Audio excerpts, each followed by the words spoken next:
Middle class படம் பார்த்துட்டு பேசும்போது இன்னும் உறுதியா பேச முடியும். இந்த படம் ஒரு நிச்சயமான வெற்றி படங்கிறத வந்து சொல்ல முடியும். கண்டிப்பா உங்க எல்லாருமே பிடிக்கிற ஒரு படமா இருக்கும். அதனால வந்து இதுல தனியா தான் உனக்கு கனெக்ட் பண்ணி தேவையில்லை. மிடில் கிளாஸ் அந்த வார்த்தை கடைசி ட்ரெய்லர் ஷாட்டோட எண்ட்ல சொன்னது ரொம்ப அற்புதமா இருந்துச்சு. முதல் படமா டைரக்டர் கிஷோர் வந்து ரொம்ப அற்புதமா எழுதி இந்த படத்தை இயக்கியிருக்காரு. படம் பார்க்கும்போது நிஜமா மனசுக்கு நெருக்கமான ஒரு படமா இருக்குது. நம்மளுக்கு கண்ணெல்லாம் கலந்துச்சு. நான் இதே படிச்சு நான் வாழ்ந்துட்டு அதனால கனெக்ட் ஆச்சு படம். எனக்கு எல்லாருமே கனெக்ட் ஆகும். ஃபேமிலி டிராமாஸ் வந்துட்டு மக்கள் கொண்டாடுறாங்க. அப்படி இருக்கும்போது ரொம்ப ரிலேட்டபிளா நிறைய இடத்துல இன்ஸ்டன்ட் கனெக்ட் ஆகுது. Film is wonderful watch. எல்லாருக்குமே லைஃப்ல ஒரு தேடுதல் இருக்கும், சந்தோஷமும் நிம்மதியாக இருக்கும். இந்த படம் ஒருத்தோட டேக் அவே.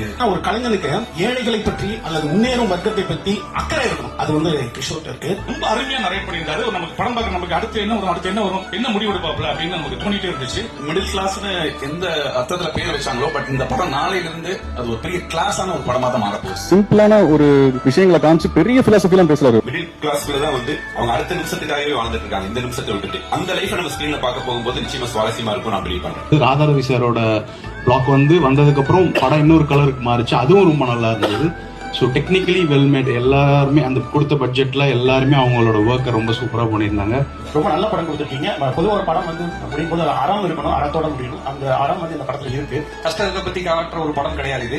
ரொம்ப இன்ட்ரெஸ்டிங்கா ரொம்ப விறுவிறுப்பா கொண்டு போற ஒரு நல்ல ஒரு அழகான படம். ரொம்ப எளிமையான ஒரு சாதாரணமான ஒரு படம். ஆனா இந்த படம் பேசக்கூடிய வேல்யூஸ் வந்து இன்னைக்கு இருக்கிற சூழல்ல ரொம்ப முக்கியமா நான் பாக்குறேன். இந்த படம் நிச்சயம் ஒரு மாபெரும் வெற்றி அடையும். அனைவருக்கும் வாழ்த்துக்கள். ஒரு நிமிஷம் இருமா. என்ன இன்னும் வீடியோ ரெக்கார்ட் பண்ணலாம். மூதேவி ஒன்னும் ஒழுங்கா பண்ணாத.